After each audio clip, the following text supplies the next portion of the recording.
ജിൻസിയുടെ full പാവാട length എത്രയാ? 29 എഴുതിക്കോ. നല്ല സിൽക്ക് ഷർട്ടാണല്ലോ. ബ്ലാക്ക് കാറ്റും ഉണ്ട്. ഇതാരേ പുതിയ അവതാരം? Hello hello. വാവച്ചൻ അമേരിക്ക ഫോക്കാമോടെ സെക്രട്ടറി മലയാളി സമാജം. ഞാനൊക്കെ താമസം സാൻ ഫ്രാൻസിസ്കോയില. ഫ്രാൻസിസ് പോപ്പിന്റെ അത് സ്ഥലത്തിന്റെ പേരാണെന്ന്. ഇംഗ്ലീഷ് അറിയില്ല. എന്താ കാര്യം? ഞാനൊക്കെ താമസം അമേരിക്കയിലാണെങ്കിലും ഞാൻ ഈ പൊന്തുന്നംകാരനാ. നമുക്ക് മറ്റവനെ ഒന്ന് മീറ്റ് ചെയ്യണം. എന്നാ അവന്റെ പേര്? അതെ, രാജ്കുമാറിനെ ഒന്ന് മീറ്റ് ചെയ്യണം. സാറിനെ കാണാൻ വന്നാ? ഇപ്പൊ ഷോട്ട് എടുക്കുമെന്ന് നടക്കുകയല്ല. അയ്യോ ഒക്കത്തില്ല, എനിക്ക് തന്നെ പോകണതാ. ഞാൻ താമസം അങ്ങ് സാൻ ഫ്രാൻസിസ്കോയിലാണെങ്കിൽ എനിക്ക് എത്തേണ്ടത് ഒക്കൽഹാമയില. എന്നെ ഒക്കൽഹാമയാണല്ലോ ഇന്ന് കാണാൻ. ഒക്കൽഹാമയല്ല, ഒക്കൽഹാമ. അമേരിക്കയിലെ ഓരോ സ്ഥലങ്ങളുടെ പേര് കേട്ടില്ലേ? നമ്മൾ ചിരിച്ചിരിച്ച് ചാവത്തോ. എനിക്ക് അത്ര ഇതൊന്നും മന്നില്ല. സത്യമാട്ടോ പറഞ്ഞേ. എന്നെങ്കിലും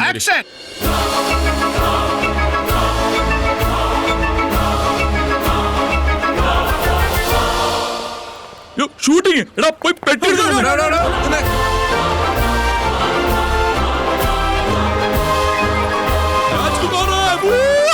രാജ്കുമാർ മനസ്സിലായോ? വാവച്ചൻ അമേരിക്കയിലെ ഫോക്കാമോടെ സെക്രട്ടറി. മനസ്സിലായില്ലയോ? ഏത് ഭ്രാന്തനോടത് പിടിച്ചു മാറ്റ്. അടിപൊളി ഡ്രസ്സാ കേട്ടോ. ഹലോ മിസ്റ്റർ, നമുക്ക് ഇത് ഞങ്ങളൊന്ന് എടുത്തോട്ടെ പ്ലീസ്. ഹീറോയിൻ ഇല്ലേ മോളുടെ അഭിനയം എനിക്ക് എന്നെ ഇഷ്ടം അറിയോ? അഭിനയം കാണുമ്പോ തന്നെ രോമൊക്കെ അങ്ങ് എഴുന്നേറ്റും. അൽഫോൺസ് ഒക്കെ ഭയങ്കര ഇഷ്ടമാണ്. എന്റെ വൈഫാ രാജ്കുമാറിന് ഭയങ്കര ഇഷ്ടം. സാറിന് എന്നെ മനസ്സിലായില്ല എന്ന് തോന്നുന്നു. Secretary San Francisco Shaji album എടുത്തേ. ഇതിൽ ഞാനവിടെ ഈ 4ാമത്തെ വരിയിലെ മഞ്ഞ ഷർട്ട് ഞാനാ കേട്ടോ. അല്ല ഭായി, എത്ര പേരെ കാണുന്നത് നമ്മൾ ഓർത്തു വെക്കാൻ പറ്റുമോ? അറിയാൻ പാടില്ല എന്ന് പറഞ്ഞില്ലേ? ഫ്രെയിമിൽ ഇങ്ങോട്ട് മാറി നിൽക്കാം. ഫ്രെയിം അല്ല, നീ എന്റെ ക്ലോസ് ഫ്രണ്ട്. അമേരിക്കയിൽ നിന്ന് 1 കോടി അഡ്വാൻസ് ആയിട്ട് വന്ന പ്രൊഡ്യൂസറാണ് ഞാനെന്ന്. ഇദ്ദേഹത്തിനെ വെച്ച് ഈ ചരിത്രത്തിൽ ചെയ്യുന്ന ഏറ്റവും ബിഗ് ബഡ്ജറ്റ് പടം ഇരിക്കുന്നത്. ഷാജി കാശും എടുത്ത് ഇന്നാ 1 കോടി ഉണ്ട്, കൈ പിടിച്ചേ. ഇതൊരു കോടിയുണ്ട്. പക്ഷെ ഒരു കാര്യം, ഈ 1997 ഡിസംബറിൽ ഈ പ്രോജക്ട് സ്റ്റാർട്ട് ചെയ്തിരിക്കണം. കാരണം അൽഫോൺസ് നാട്ടിലേക്ക് വരികയാണ്, അവളുടെ ബർത്ത്ഡേ ആണ് അന്ന് തുടങ്ങിയിരിക്കുന്നത്. അല്ല, ഇത്ര പെട്ടെന്ന് കഥയും കാര്യങ്ങളൊക്കെ അതൊക്കെ ഞാൻ നോക്കണം. സാർ കമ്മിറ്റ് ചെയ്യുന്നേ. ഇപ്പൊ സാറിന്റെ ഉള്ളിൽ തന്നെ എന്തുമാത്രം കള്ളക്കഥകളുണ്ടാവും. അത് വെച്ച് അങ്ങ് കീച്ചെന്നെ സാറുണ്ടാവില്ലേ? ശരിയാവും. കമ്മിറ്റ് ചെയ്തോ? ഡേറ്റ് ഡിസംബർ ജലന്റെ ഡേറ്റാ. നല്ല സബ്ജക്റ്റ് ആയിരുന്നു. മാറ്റി എഴുതാൻ പറയല്ലേ? പറയണം. അത്രേ ഉള്ളന്നേ. മോളുടെ എല്ലാ മൂവീസും ഞാൻ വാച്ച് ചെയ്യാറുണ്ട് കേട്ടോ. കോമഡിയും ബെസ്റ്റാ. ചിരിച്ചിരിച്ച് അങ്ങ് മരിക്കും. എത്ര റേറ്റ്? ഷാജി ആ കാശ് എടുത്തേ. ഇത് 10 ലക്ഷം രൂപ. ഇതങ്ങ് വെച്ചോ. എടുക്ക്. ആ ക്യാരക്ടറല്ല സാറങ്ങ് തീരുമാനിക്കുന്നേ. മേടിച്ചോ. എന്താ പുള്ളിക്കാരന്റെ ഒരു ചിരി. ഒരു പടം കഴിയുമ്പോഴേ അത് കരച്ചിലായിട്ട് മാറിക്കോളൂ. അപ്പൊ സൂപ്പർ സ്റ്റാർ നായകനായി, കവിത നായികയായി. ഫിക്സ്. യോ രാജാവണിയല്ലേ? രാജാവണി. യോ നിങ്ങളുടെ പരിപാടി ഞാൻ ഒരുപാട് കണ്ടതാ. അമേരിക്കയിൽ വന്നപ്പോ എന്നാ ഒളിപ്പായിരുന്നു. ഗംഭീരായിരുന്നു കേട്ടോ. നമ്മളൊരു മൂവി ചെയ്യുന്നുണ്ട്, അതിൽ നിങ്ങൾ അഭിനയിക്കുന്നുണ്ട്. അഡ്വാൻസ് റെഡിയാണ്. ഓക്കെ. അയ്യോ എനിക്ക് അഡ്വാൻസ് ഒന്നും വേണ്ട, ഞാൻ അഭിനയിച്ചോളാം. മൂവി സ്റ്റാർസ് അല്ലേ? നിങ്ങൾ ഒരുമിച്ചേക്ക്, നമുക്കൊരു സ്നാപ്പ് എടുക്കാം. ഷാജിയെ ഇവർക്ക് അഡ്വാൻസ് കൊടുക്കണം കേട്ടോ. ഒരു ഉമ്മ വെച്ചോട്ടെ. ഒക്കൽബാമ നിങ്ങൾ വന്നേ. 3-4 പേർക്ക് കൂടെ അഡ്വാൻസ് കൊടുക്കുന്ന കാര്യം തനിക്കോ? എനിക്ക് വേണമല്ലോ. അഡ്വാൻസ് കിട്ടിയില്ലേ? ഷാജിയെ ആർട്ടിസ്റ്റ് അഡ്വാൻസ് കൊടുക്കും. ആനക്ക് കൊടുത്താ പോരെ? പിണ്ടത്തിന് കൊടുക്കേണ്ട കാര്യമുണ്ടോ? നമ്മുടെ മൂവിയിൽ ആനയും പിണ്ടവും എല്ലാം വേണം. പിണ്ടം വെച്ച് കൈ തരുമ്പോ. സാറേ നമസ്കാരം. ഞാൻ നായനായിട്ട് അഭിനയിക്കാൻ കിട്ടും. എന്റെ കൂടെ തുടങ്ങിയൊരു മുഴുവൻ വലിയ നിലവില. നല്ല രാശിയാ. എന്നാ പടം തുടങ്ങുന്നേ? ഡേറ്റ് തീരുമാനിച്ചിട്ടില്ല. നായിക ഞാനാണേ. നായികയോ? നിങ്ങളോ? എന്റെ ദൈവേ. എന്നാ ഞാനായി പറ്റിയല്ലേ? പറ്റില്ലെന്നോ? എന്റെ ഭാഗ്യമല്ലേ അത്. ഓ വേറെ റെഡിയാവാ. എന്നാ ഞാൻ ചെല്ലട്ടെ സാറേ. നീ വാട മോനെ. ഒരു ബ്ലൈൻഡ് സ്ട്രീറ്റ് സിംഗറുടെ കഥയാന്നാ പറഞ്ഞേ. കമലഹാസൻ അന്തനായിട്ട് അഭിനയിച്ചിട്ട് ഓടിയിട്ടില്ല. പിന്നെയല്ലേ രാജപാർവൈ കേട്ടിട്ടില്ലേ? ഹരിസാർ ഒന്നും കാണാണ്ട് എങ്ങനെ ഇറങ്ങോ? അയാൾക്ക് വട്ട പോത്തിനെ കിട്ടിയ ആള് നായനായിട്ട് അഭിനയിക്കും. പിന്നല്ലേ താൻ അവന്റെ നായികയായിട്ട് അഭിനയിക്കാൻ പോകണോ? എന്നാ പിന്നെ തീരുമാനമായി. അയ്യേ ഞാനോ? ഞാൻ ചുമ്മാ ഇവിടെ സൂപ്പർ സ്റ്റാർ പടത്തിന് ഡേറ്റ് ഇല്ല. പിന്നെ ഞാനൊരു ഭാഗ്യ നായികയല്ലേ സാറേ. അപ്പോഴെന്താ പറഞ്ഞു വന്നത്? കാലിങ്ങനെ കലുഷിതായിക്കൊണ്ടിരിക്കണ കാലത്തിങ്കൽ സ്കൂളിൽ നിന്ന് മാഷ് പറഞ്ഞു കുട്ടിയൊക്കെ മോണോ ആക്ട് വേണമെന്ന്. എന്താ മോണോ ആക്ട്? ഏതാ അടുത്ത ഐറ്റം? അടുത്ത ഫിലോമിൻ ചേച്ചിയാ. ഭാരതാംബേ നിന്നൊക്കെ ആരെന്റെ ആരപ്പാപ്പനാക്കിയത്? അതിങ്ങോട്ട് താടാ. തളിയാനെ പടിനീര്. ഇവിടെ തളിയാനെ പടിനീര്. പടിനീര് തെളിയാനെ. അടുത്ത ശീലാമയാ.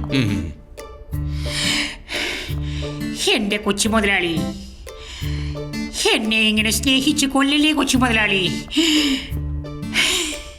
ആസ്മയുള്ള ശീലേന്ദ്ര. മിണ്ടാണ്ടിരിക്കട സുഖമേ. മണിച്ചേട്ടൻ പ്രാക്ടീസ് തുടങ്ങിയിട്ടേ ഉള്ളൂ. ഒരു കുഴപ്പമില്ല, നന്നായിണ്ട്. പെൺകുട്ടികളും മിമിക്രിയിൽ കുറവാ, അതുകൊണ്ട് കസറിട്ടാ. താങ്ക് യു ഏട്ടാ. കണ്ണൂരുകാരിയാ മൃഗാളിനി. മൃഗാളിനിയല്ല മൃഗാളിനി. ഡാ, മൃണാളിനി എനിക്കറിയാം. എന്റെ പേര് എല്ലാവർക്കും പ്രശ്ന. പേരെന്തോ ആട്ടെ, പേര് ദോഷം ഉണ്ടാക്കായിരുന്നാ മതി. ഡാ, ഞങ്ങള് രണ്ടാളും ഒരുമിച്ച് ആദ്യ സിനിമയിൽ അഭിനയിക്കാൻ വന്നേ. ഇയാളൊട്ട് അഭിനയിച്ചതും ഇല്ല, ഞാൻ അഭിനയിച്ച തൊട്ട് സിനിമയിൽ ഉണ്ടായതും ഇല്ല. ഭാഗ്യം. എന്നാ പിന്നെ നോക്കിയാലോ, മറ്റന്നാൾ ദുബായിലാ ആദ്യ ഷോ. ഉമ്മക്ക് എന്തൊട്ട് റിഹേഴ്സല്, സ്റ്റേജിലൊക്കെ അങ്ങോട്ടാ പൊരിക്കുക. ഇല്ലട സുഖേ. പിന്നെ അല്ല.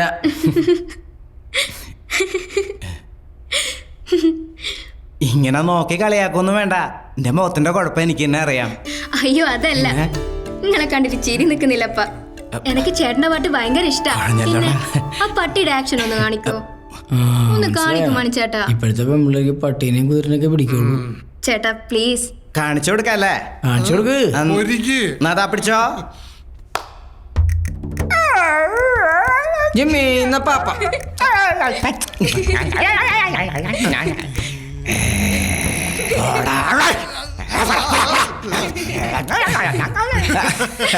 ചേട്ടാ സൂപ്പർ ആയിട്ടുണ്ട്. പിന്നെ ഞാൻ എടുത്തന്നെ താമസം, റൂം നമ്പർ 504.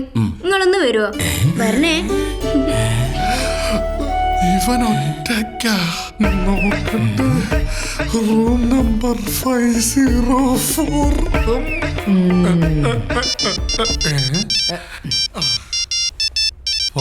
പ്രിയൻ മരാടിയക്കരെ ദാ, പുറകെന്ന് വിളിക്കലടാ. ദേ ഇത് കണ്ട എന്തൊട്ട്? പെണ്ണുങ്ങളെ ആകർഷിക്കുന്ന ഒരു സ്പെഷ്യൽ സ്പ്രേ ആണ്. നീ ഇത് കൊണ്ടുവന്നിട്ട് വല്ല കാര്യമുണ്ടോ? കുറച്ചുകൂടെ പൗഡർ ഇടായിരുന്നു. എന്നിട്ട് വേണം കോലം കെട്ടാനായിട്ട്. ഇവൻ ഏതടാ? അല്ലേനോ കറുപ്പല്ല ഇഷ്ടം. എടാ ഇപ്പോഴത്തെ പെമ്പിള്ളേർക്ക് കറുപ്പാ ഇഷ്ടം. പോർണുണ്ട ഒരു കമ്പനിക്ക്. ഇവന്റെ ഇഷ്ടം അതാണെങ്കിൽ ഒരു പെണ്ണ് നോക്കുന്നില്ലെന്നായിരുന്നല്ലോ നിന്റെ പരാതി. ചെല്ലടാ ചെല്ല് ചെല്ല്. നീ ധൈര്യമായിട്ട് പോയിക്കോ, ഞങ്ങള് പുറത്തുണ്ട്. ചെല്ലടാ. ദൈവമേ കാത്തോണേ.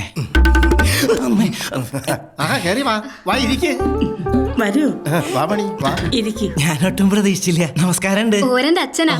കണ്ണൂര് കുഞ്ഞാപ്പു. വലിയ തബലിസ്റ്റാ. ഇതെന്റെ അമ്മ. നമസ്കാരം. ഇവർക്ക് രാജാമണി ചേട്ടനെ വലിയ ഇഷ്ടാ. രാജാമണി ചേട്ടന്റെ പാട്ട് എന്ന് വെച്ചാൽ ജീവനാ. അതുകൊണ്ടാ വരുമോന്ന് ചോദിച്ചത്. എന്നാലും ഇത്ര വേഗം വരുമെന്ന് വിചാരിച്ചില്ല. രാജമണി, ഞാൻ വിളിപ്പിച്ചതേ അന്ന് ആ കോഴിക്കോട്ട് വെച്ച് പാടിയ പാട്ടുണ്ടല്ലോ. കണ്ണിമകപ്രായത്തിൽ നിന്നെ ഞാൻ കണ്ടപ്പോൾ തേങ്ങയാകട്ടെ. അയ്യോ മാങ്ങയല്ല, മാമ്പഴം. എന്ത് തേങ്ങയെങ്കിലും ആയിക്കോട്ടെ, മാമ്പഴമാകട്ടെ എന്ന് എന്റെ പുന്നാരേ. അന്നേ താളം ശരിയായില്ല. ഒന്നുകൂടെ പാടിക്കേ. അച്ഛൻ പാട്ടില് ഭയങ്കര താളം തെറ്റി അപ്പൊ പിടിക്കും. അതെ അതെ, അതിന് താളം ഉണ്ടായിട്ട് വേണ്ടേ? മൊത്തം അവതാളോ? ആരതേ പാടുമണി, ഞാനൊന്ന് പെരുപ്പിക്കട്ടെ. എന്റെ ശബ്ദം ശരിയല്ല, പിന്നെ പാടിയ പോരെ? അത് പറ്റില്ല, ഒന്ന് ശ്രമിച്ചു നോക്ക്. അകത്ത് തബല പെരുക്കുന്ന ഒച്ചയാണല്ലോ കേൾക്കുന്നത്. അവന് നല്ല താളോലടാ, എല്ലാത്തിലും കാണും അത്.